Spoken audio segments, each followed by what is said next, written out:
جو شخص کسی مومن کے خلاف کسی غیر مذہب کی اعانت کرتا ہے تو وہ اسلام سے بیزار ہو جاتا ہے۔ جو شخص دین کو اچھی طرح سمجھتا ہے اور نظر غور سے اسے دیکھتا ہے تو قیامت کے دن وہ بہت بڑا مرتبہ پائے گا۔ دشمنوں کے حسن سلوک پر بھروسہ نہ کرو، کیونکہ پانی آگ سے کتنا ہی گرم کیا جائے پھر بھی وہ آگ کو بجھا دیتی ہے۔ جو شخص لوگوں کے ساتھ دشمنی کرنے کو میٹھا سمجھتا ہے وہ لڑائی کی تکلیف کی سختی کا مزہ چکھتا ہے۔ ہر ایک چیز کے لیے کمی اور نقصان ہے، اور عمر کا نقصان دشمنوں کے ساتھ میں ہے۔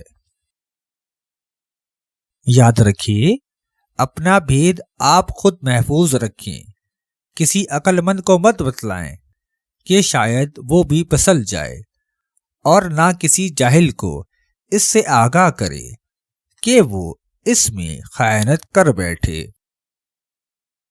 بے شک ہمارا معاملہ سخت دشوار، کڑا، ناہموار اور پوشیدہ اور ڈھکا ہوا راز ہے۔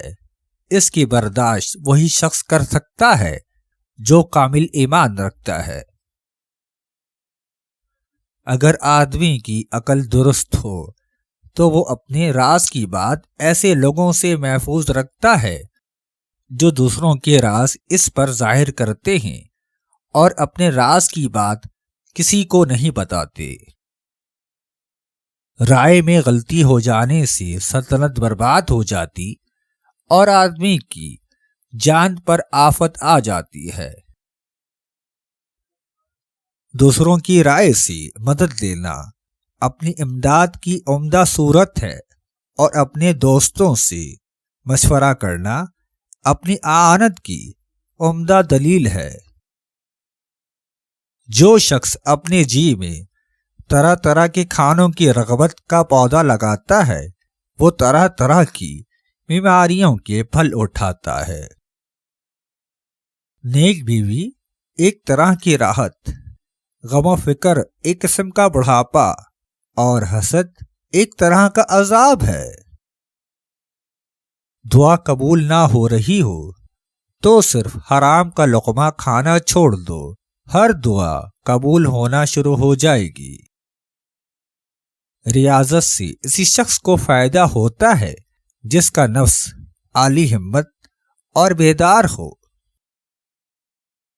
سردار وہ ہے جو کسی سے دھوکہ فریب نہ کرے اور لالچ کے فریب میں نہ آئے۔